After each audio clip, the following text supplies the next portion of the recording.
Ni makanan western. Jadi sabarlah kejap nak buat konten ni.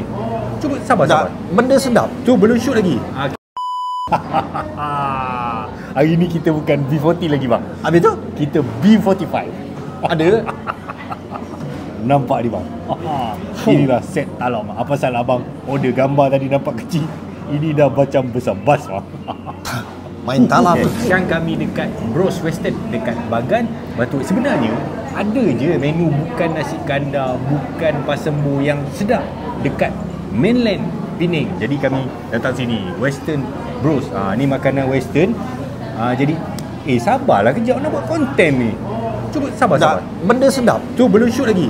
Okey. Ini set yang kami order. Gambar tadi dia nampak tak berapa besar sangat, tapi dia bila dia datang sini kita sebenarnya salah ni. Kita order 2 makanan. Sepatutnya 1 cukup ni. Tapi tak apa. Kita makan dulu. Bismillahirrahmanirrahim. Sabarlah, ni kan buat konten. Sabar. Abang ni tak boleh jadi content creator. So menu ni dia datang dengan banyak benda jugalah. Dia ada ayam style Korea ni, dia ada sosis, lepas tu dengan mushroom soup, black pepper, nasi pun ada, spaghetti pun ada. Ni apa? Garlic bread, ayam ni ada ayam dengan kambing mah. Ayam. Kambing. Apa tu dia jenis sos-sos dia banyak. Saya rasa ini makan 4-5 orang ni. Memang banyak portion dia. Dan sebenarnya dia bukan western saja. Dia pun ada makanan tradisional lah, makanan Asia Melayu lah. Dia ada asam pedas dan juga daging salai apa dia cakap dia kan.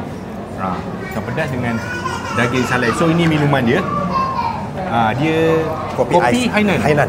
Owner dia umur baru 28 tahun. Saya masih 28 tahun sibuk main motor lagi. Owner dia dulu sebenarnya dia berniaga tepi jalan.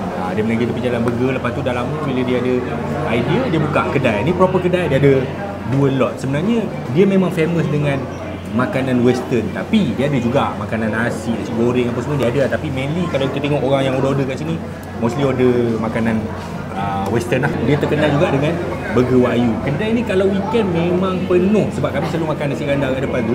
Dia buka setiap hari, tapi kalau nak datang weekend kena datang awal sikit lah. Dia buka pukul 5 lebih sampai pukul 11-12 macam tu.